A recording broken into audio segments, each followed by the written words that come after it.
बिस्मिल्लाहिर्रहमानिर्रहीम, अस्सलाम वालेकुम। वेलकम टू माय चैनल दावत इस्लाम। मैं हूं आपका दोस्त शफकत अली ऑफिशियल। उम्मीद करता हूं कि आप सब लोग ईमान के आला दर्जे पे होंगे। सूरतुल अल-अराफ के आयत नंबर 30 का तर्जुमा, एक गिरोह को तो उसने सीधा रास्ता दिखा दिया है, मगर दूसरे गिरोह पर गुमराह चिपसा होकर रह गई है, क्योंकि उन्होंने खुदा की बजाय शयातीन को अपना सरपरस्त बना लिया है और वो समझ रहे हैं कि हम सीधी राह पर हैं। सूरतुल अल-अराफ के आयत नंबर 31 का तर्जुमा, ऐ बनी आदम, हर इबादत के मौके पर अपनी जिनत से आरास्ता रहो और खाओ पियो और हद से तजावज न करो। अल्लाह हद से बढ़ने वालों को पसंद नहीं करता।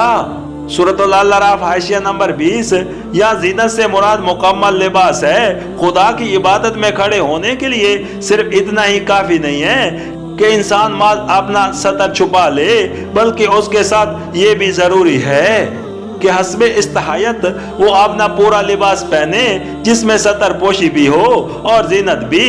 ये हुक्म उस गलत रवैये की तरदीद के लिए है जिस पर जहाले अपनी इबादतों में अमल करते रहे हैं और आज तक कर रहे हैं। वो समझते हैं कि बहना या नीम बहना होकर और अपनी हस्तियों को बिगाड़ कर खुदा की इबादत करनी चाहिए। उसके बरक्स खुदा कहता है कि अपनी जीनत से आरास्ता होकर ऐसे वजिया में इबादत करनी चाहिए जिसके अंदर बरहंगी तो किया नादस्ती का भी शैबा तक न हो।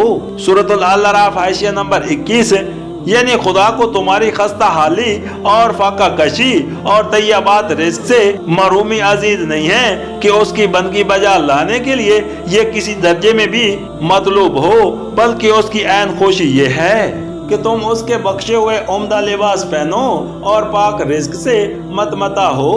उसकी शरीयत में असल गुनाह यह है कि इंसान उसकी मुकर्रर करदा हदों से तजावज़ करे, ख्वाह ये तजावज़ हलाल को हराम कर लेने की शक्ल में हो या हराम को हलाल कर लेने की शक्ल में।